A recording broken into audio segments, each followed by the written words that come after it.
चानना बिरिछ तर ठाढ़ भेलिए बड़की बहिनो ठाढ़ भेलिए छोटकी बहिनो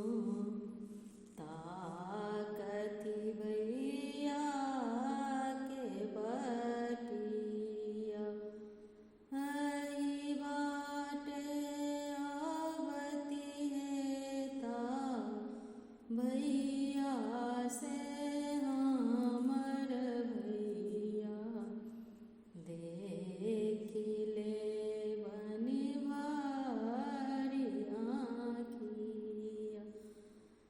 पैर पकड़ी जूनी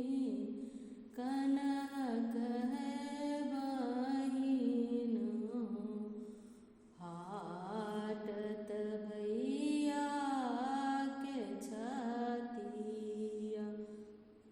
तोरा ले अन भोगे बोही न कुसुम रंग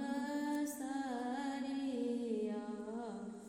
हाथों में देव चूड़िया